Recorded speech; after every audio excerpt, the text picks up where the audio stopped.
Hey everybody, welcome to EarningsBeats Q&A session. I've got Matt Townsend here with me. He's the head of our customer support. I'm sure you've had a lot of interactions with Matt, but he'll be asking me some questions from you all, our members. We want to try to stay up to date with these questions as much as we can. Try to give you some feedback, a little bit more personal feedback with the video.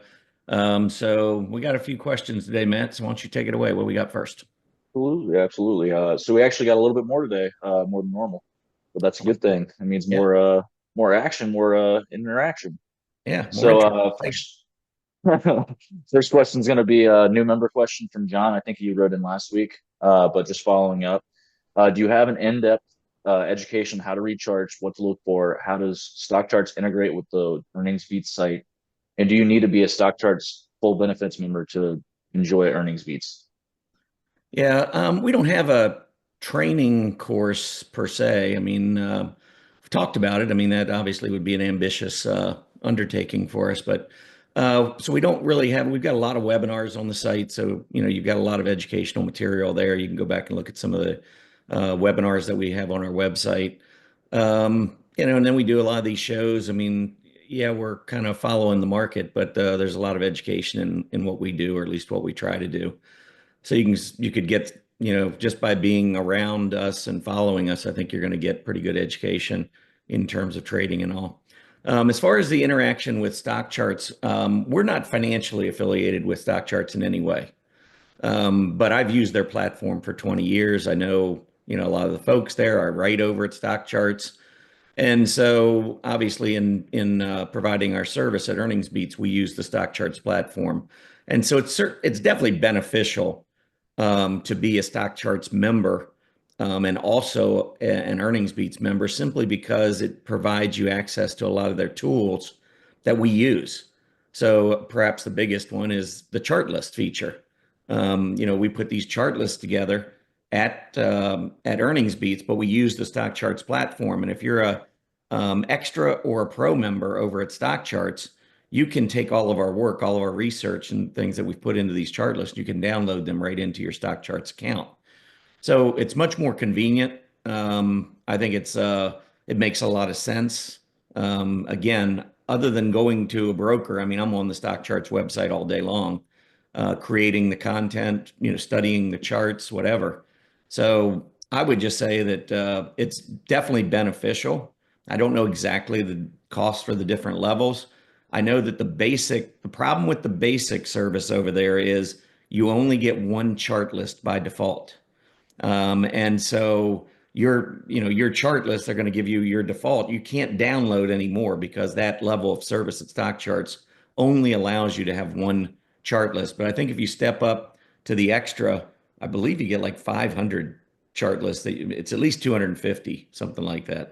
But anyway, that'll give you plenty of room because we have maybe 20, 25 chart lists, I would say, at any given time at EarningsBeats that we use over at Stock Charts. So yes, it's helpful to be a member, but you don't have to be a member at Stock Charts to enjoy our service here. Cool. Thank you for that. So next we got from Greg. He was wondering about your EBD call on 12/16. It was the XLV, I believe. He just wanted to know whether it was a test that you were seeing or what was the logic basically behind that article. Yeah. I didn't go back and read the article. I'm pretty sure I was talking maybe about the long term because I've talked about the XLV quite a bit lately. And if you look at like a 5-year weekly chart, and I'll annotate this just to kind of show you, I think we were trading somewhere around like 140. I know that was when I started, kind of watching the XLV, but just go back over the last 5 years. You can see a high on the XLV back in 2022, beginning of April, and we were at about 137. So we were in an uptrend. We set a high at 137. We were over 135 just prior to that in December 2021. Then we tested that 137 level again late 2022, got close in 2023, and then finally we made this breakout at the beginning of 2024. And so even though healthcare has probably been the worst or one of the worst sectors since the beginning of September, what I simply was saying is that, yes, short term, the XLV is weak, but it could be an opportunity for long term sector investors because it was coming back down, Didn't quite get there. It was down to about 140, and I pointed out that time that 137 was the key area. I think we closed at 136 and change yesterday, and today we're at 137.45. So literally, we're sitting right on what I consider to be a very, very important long-term support level. So my point then and still now is that you're getting a sector that is at it, well, it was near support. Now it's literally sitting on support, where we might see the XLV just take right back off from here, based on that long-term resistance that becomes long-term support.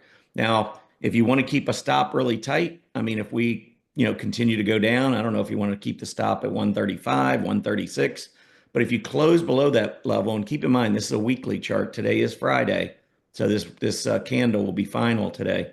But it's a situation where I would probably be interested in the XLV simply because I have such little downside risk at this point in time. Cool.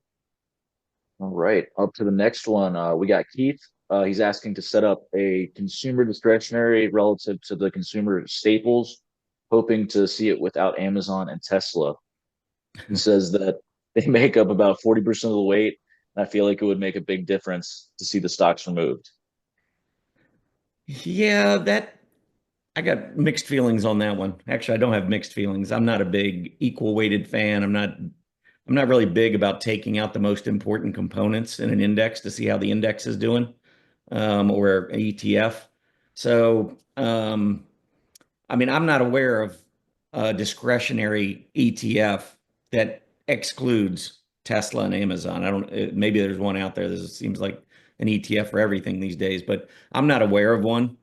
Um, Personally, I wouldn't care. To me, Tesla and Amazon are probably the two most important consumer discretionary names in the world. I mean, you think about how many people they employ and the signals. I mean, if Amazon's having a rough year, they forecast lower sales or lower profits for a quarter. That's an indictment against our economy. I mean, that's a pretty big deal. And the other thing that I would say is that, all of our major indices are cap weighted, market cap weighted.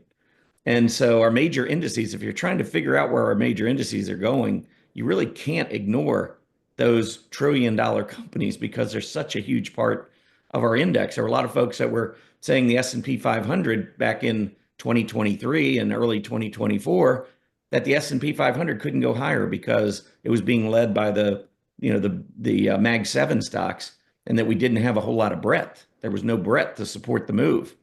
Yet what happened? We kept going higher, and eventually money rotated into some of those areas. So for me, it's just about rotation. As long as the rotation is such that the S&P 500 remains in an uptrend, then I'm interested in riding the secular bull market. I'm not sure what the benefit is of taking out the largest market cap stocks in a market cap weighted index. And, they got there for a reason. Amazon and Tesla didn't just one day, it wasn't like we just picked them and said, hey, we're just going to give you, 40% of the weight of the XLY. They grew into it because they're great companies. They're huge companies. They're a big part of our economy. And so I think taking them out does a lot more harm than it does good. But what I will say is this, there are some equal weighted relative strength ETFs that you can look at. For instance, if we do the RSPD, which is the equal weight consumer discretionary against the RSPS, I think. Yeah, RSPS. That's the equal weight consumer staple. So this basically takes out all of that strength from the XLY because of Amazon and Tesla. And it treats those two companies just as it does every other stock in the consumer area or arena. And so if we take a look at that and pull that chart up, I mean, we still see the same type of thing. We're going up, which I guess is a good thing, but I never use this. I always use the XLY, XLP, which is more market cap, well, is market cap related.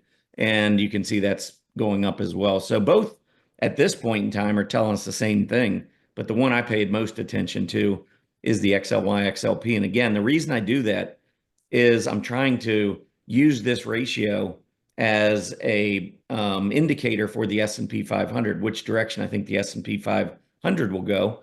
And so it makes sense if the S&P 500 is market cap weighted, I'm going to want to use market cap weighted for my ratio in consumer stock. So anyhow, hopefully that makes sense. But the only one I know of that would maybe do what you're looking for is to take that RSPD relative to the RSPS, and that'll give you the equal weighted discretionary versus staples.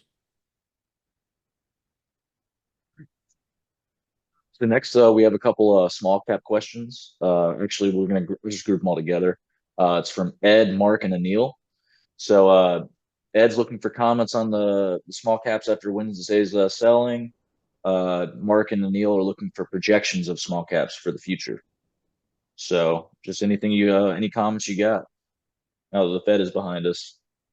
Yeah, I think what I'm doing right now is just simply looking at what's taking place in the market because we have new information, pretty big new information. I mean, when the Fed says they're going to go from cutting 4 times next year to 2 times, obviously they're growing less dovish. They're not hawkish, but they're less dovish.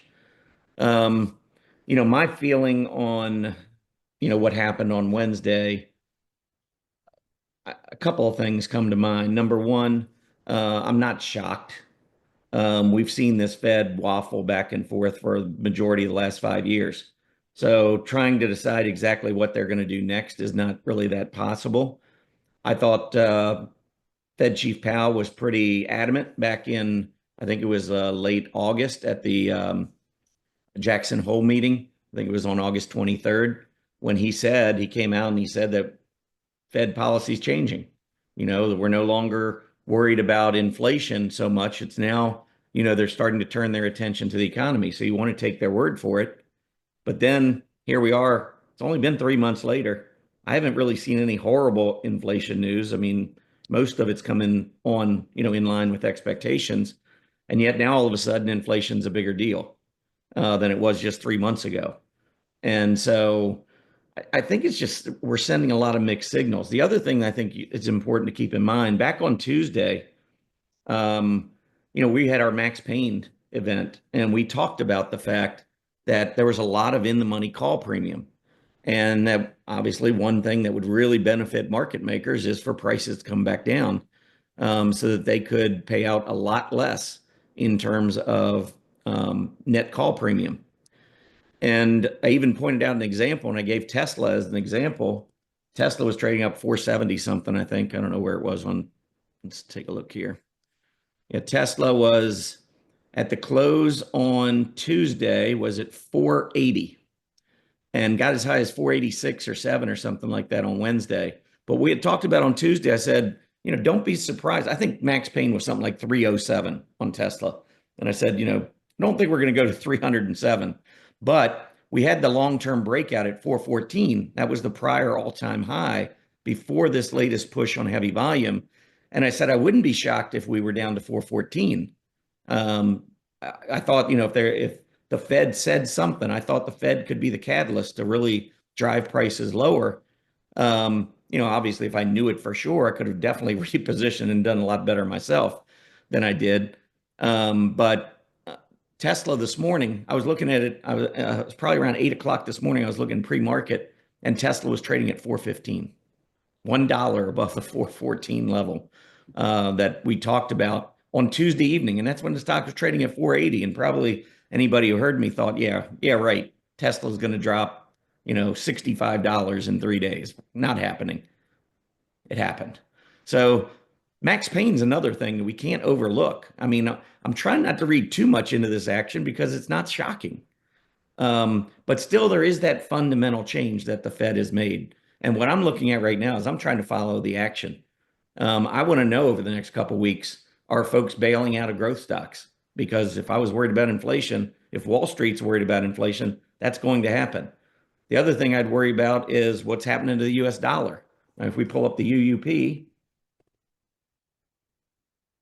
look at the UUP since the announcement. Dollar went up. Last time I checked, inflation ruins your currency. Here, the dollar's going up. So again, is the market really worried about inflation? Fed seems to be, but I'm more interested in what's going on in the charts than listening to the waffling Fed. I've said before, I think this is the worst Fed that I can remember. And after what just happened on Wednesday, I tend just to emphasize that even more. So for me personally, I got stopped out of everything on Wednesday with that big move down. I made a couple of mistakes, definitely along the way. Twice during the day, I tried to switch out from the IWM to the TNA because I thought for sure we were getting a reversal. And you know the history, we kept going down and down. So that didn't work out very well. But right now, I don't really know. I mean, you're asking me a question. I'm still trying to figure out myself as far as where I think the market's going to go from here. So I'm just going to continue to watch some of the intermarket relationships, and I'll, be reporting back to everyone as I start to draw some conclusions. But so far, what I would say is with the dollar going up, with growth stocks still hanging in pretty well. I haven't even looked today, but let's see. I like to look at the IWF, which is the large cap growth.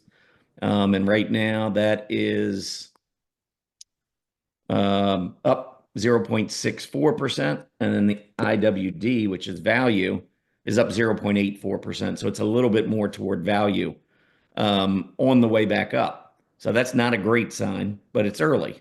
So I'm just going to be spending more time over the next couple of weeks leading up to Market Vision 2025, trying to decide if I'm changing some of my thoughts. Obviously, small caps are one of the things I'm looking at very closely. Um, but you can see what's happened to small caps every time the Fed makes a move. Whenever they say something that's more dovish, small caps explode. They say something that's more hawkish, small caps get killed. So part of it is tell me what the Fed's going to do and what they're going to say over the next year, and I'll tell you what small caps I think they're going to do. But unfortunately, it doesn't work that way. So I'll try to come up with something by Market Vision 2025. That's 2 weeks from tomorrow. Absolutely.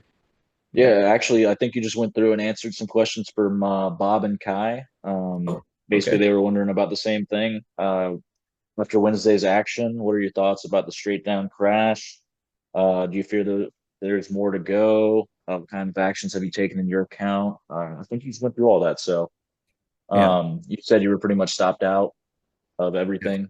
Yeah. Right now, I'm kind of watching. I don't know what I'm going to do today. I haven't even thought about it. Um, Yeah, I mean, if we get a nice reversing candle, then I'll probably, start sticking my toes again in the water on the long side. And right now we have a pretty good candle right there on the IWD. I think the IWM was actually having a pretty good day. Yeah, I mean, that's made a really nice run here intraday, but it still hasn't taken out yesterday's high, and we got a lot more action to go before the end of the day. But that's up 1.24%, and the Qs are up 0.75%. So right now we're seeing a little bit of outperformance in the small caps, but that's not been the case here in December. So I'll just be doing a lot more looking. I could maybe put on some day trades with the way the action's going right now, just keeping a fairly tight stop intraday. But yeah, I'm not overly anxious to do a whole lot here.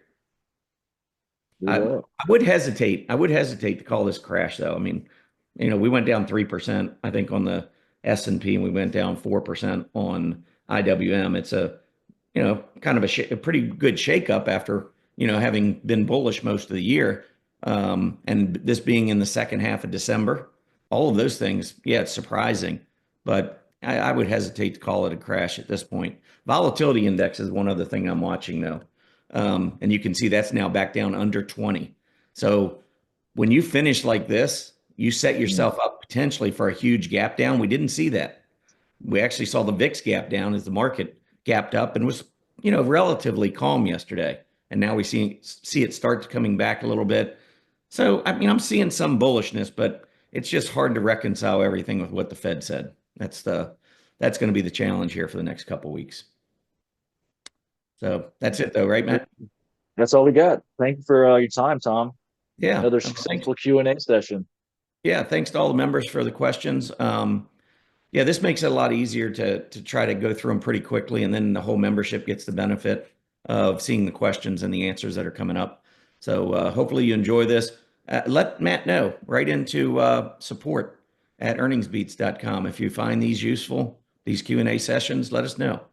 But with that, have a great rest of your weekend. Enjoy the holidays coming up, and we'll keep checking in on the market, trying to figure out what's going on. Everybody have a great day. Happy trading.